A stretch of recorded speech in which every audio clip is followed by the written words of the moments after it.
talking about one of the values being, of course, ensuring that you stay true to hospitality and treating your guests right, but employees as well. And that's been a big part of your story. I mean, I don't think I've ever heard of a 5-day week for a restaurant business. I mean, how did that come about? What was the thinking there? Actually, it was early 2019 when we said we'll do this, and we at that time point we were 120 to 140 employees. We had 2 restaurants only at that point, and we said it's the right time to do this. And we started. By the time we put it in place, it was the end of 2019. And the idea of doing it was because, like for me now, it's 18 years of working in this industry. And I look at myself as well, saying when I was 20, with my first job as a waiter, we had 4 offs a month, right? But I didn't care. Like, I feel like I had energy, I was running around like crazy. And if I look at myself now, it's not the same. And as the same thing with this industry is burnout. What we both can't change is the physicality of work, right? Chefs have to be standing for 9 to 10 hours a day. The hostess at the desk. Not if you're Elon Musk and you now have robots in the kitchen. Yeah. Could you imagine that? I mean, can you imagine that? I genuinely feel taste is something that the robots won't be able to. Like, we always tell every cook out there, taste the food before sending it out. I'm hoping the robots don't reach that phase, because then both of us also will get thrown out. But yeah, that was the idea, that if we can give them 2, and it was basics, right? Like, give them 2 good offs and they come back fresher. It just increases the amount of time they spend with us as a company as well, right? We all need to look at how the journey of an employee is meaningful both ways. It's meaningful for the business owners and founders, but it's meaningful for the other person. And that's where it started from. So did you see attrition drop, for instance? Did you see productivity go up after you made this change in 2019 or moving to a 5-day week? And did you have all your other peers calling you up and saying, what the hell are you guys doing?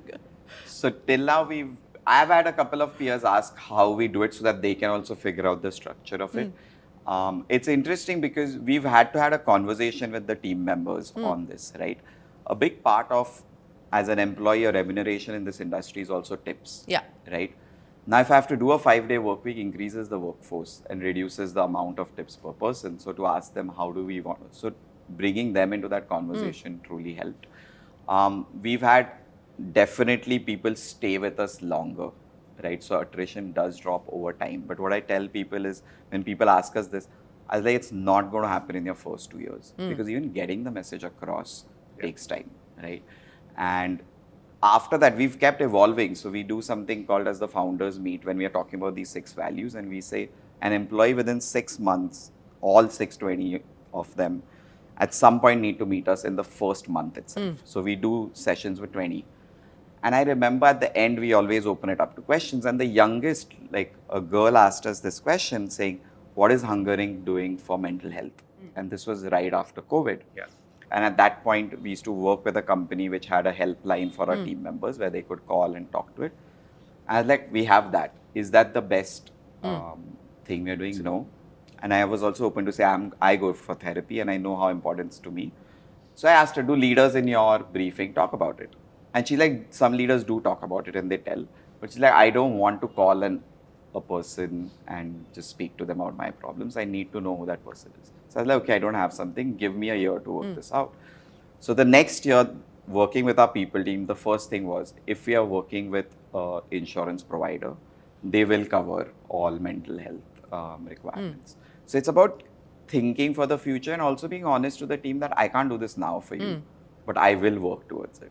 And we've been able to do it. So that is something that really helps. Like now, to tell people when they join that, yes, you have health insurance, but if you have any issues with mental health, we have something for you. And I think people appreciate that level of honesty. But you were talking about COVID, and I think that was an existential moment for a lot of businesses, but particularly for the hospitality industry, because you could do nothing till the restrictions lifted. And of course, they lifted in a manner where you could start with takeaway and delivery and so on and so forth. But it was a trying period. Was that the hardest point in the existence of the company so far? And what did that experience teach you about how you want to reinvent for the future? 100%. There's no doubt. I think in our case, especially losing Chef Floyd very early on in the pandemic, I think it was just something the world had literally shifted beneath our feet. I think the first wave that hit us, we just got back into the restaurants. I think Bombay Canteen was shut for about 10 months, but at O Pedro, we basically started running all the brands, and it was delivery only.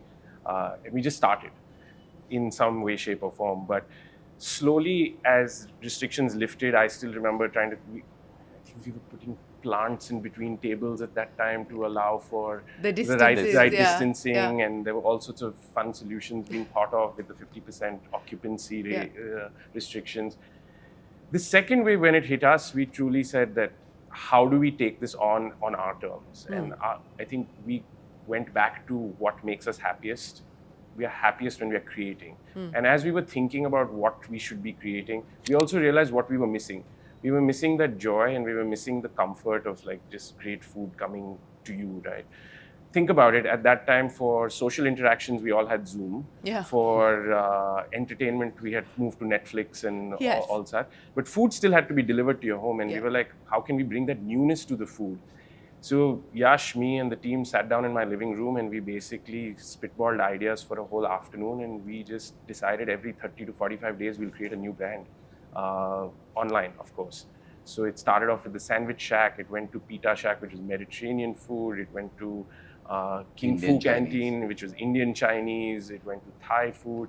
And we just kept the ball rolling till restrictions were lifted again. Yeah. But I think it gave this momentum to the team in such a different way, where we were just not sitting around waiting for the world to come to us. We were going to the world. And I think I think we were talking about mental health earlier. Like, I think that really helped switch something at that point. And fortunately, I think there was one more lockdown after that, but I think it at least got us going again. What has been the biggest mistake that you've learned from that you believe that it's just you hopefully will not replicate as you move forward and scale further? I feel there were instances of where we looked at something else and said, oh, let's put this in. And I'll give you a simple example. So Bombay Canteen, right? We are sitting here.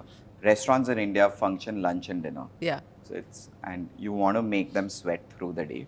You know, there was this explosion in the middle of chai startups. Yeah. कि chai deliver karenge to, like to your office. And we are sitting in a like Kamla Mills, which there are lots of blue collared offices around us.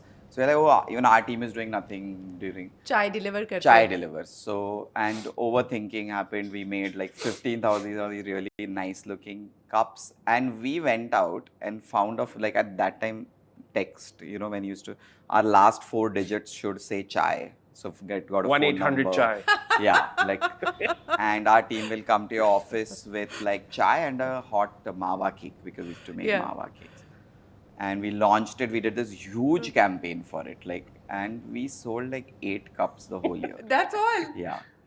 Because like chai in an office is more a social thing. You want to go to the chai wala because you want to be away from your boss. Yeah. You don't want it delivered to your thing.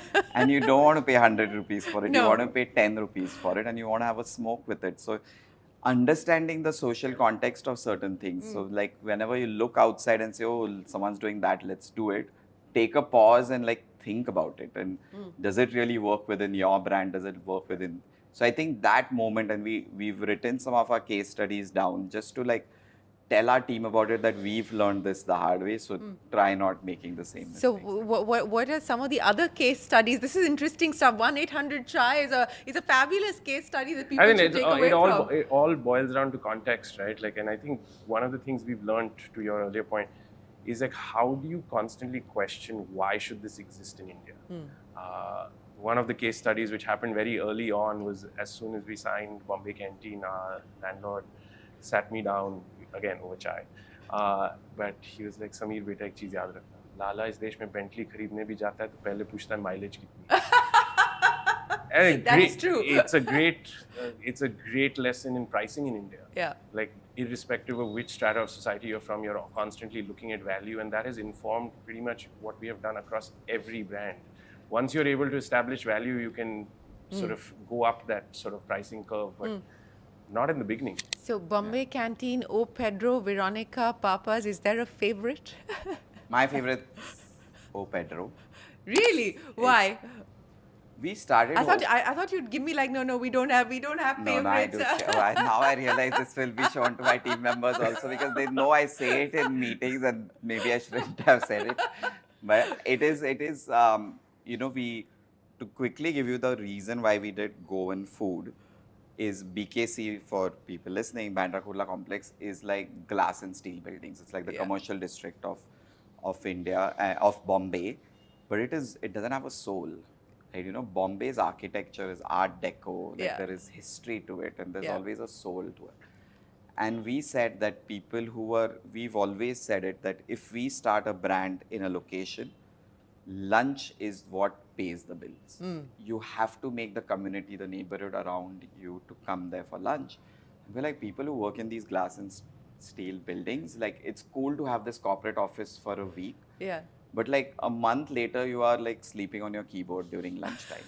And for most Indians, like if you close your eyes and you want to be transformed to a place that will just bring a smile to your face for 5 minutes, it's Goa. It's your happy place. It's everyone's happy place. And I studied in Goa, like people have gone there for honeymoons, spring break, like, vacations. So we're like, can we bring a little piece of Goa and make it the happy place for Bandra? So I feel like it's been a restaurant that's never taken itself too seriously. But at the same time, the food, the drink has been like, it's something I enjoy the most. Do you have are you going to now be a little bit more honest and say, do you have a favorite place? For me, Veronica's. I think that morning cup of coffee as well as just breakfast, it just hits the spot. And I live very close to it, so I think. So that certainly helps. How do you come up with the names? Is there do the two of you ideate, or is it one person and then you kind of bounce the idea off? Who's come up with most names? No, I don't think so. But I'll say it. Coming up with names is the worst part of doing things. Yeah. Yeah, The hardest or the worst? Worst because it's like Everyone has a an democracy. opinion. Everyone has an opinion. And there's like no a right or child. wrong. Yes, There's that no is right true. or wrong. Like with O Pedro, it took us forever. Bombay Canteen actually was going to be called Tiffin Club before. And like 6 months before we were going to open, and someone opened something, Tiffin something, so we had to change its name. Veronica's actually was the only brand which was the Super easy. fastest because we are on Veronica's street. So and That kind of sorted That it kind of out. sorted it out. Yeah. Absolutely. It just sorted it With out. Bombay Sweet Shop also, we knew we wanted Bombay in the name. Huh.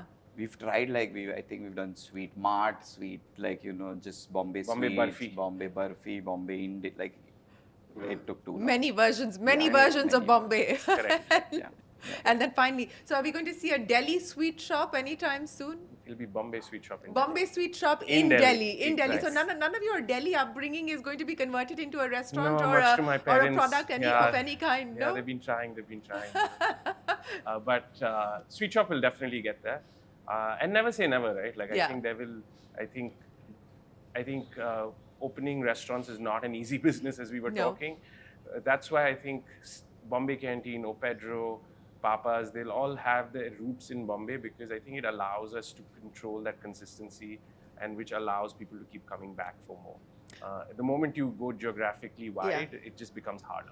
Well, we wish you the very best of luck with your future plans. And as you pointed out, for a business to be able to scale, it requires strong roots. And perhaps that's what you've been able to do in the last 10 years here with the 6 brands that you've created. And we look forward to hearing more from you about the expansion and seeing more of you in other parts of the country as well. With that, it is time for us to wrap up this edition of the Young Turks Reloaded podcast. From all of us here on the program, thanks very much for watching. If you enjoyed the conversation, then send us your feedback and we will bring you a lot more right here on CNBC TV 18. For now, goodbye and thanks for watching.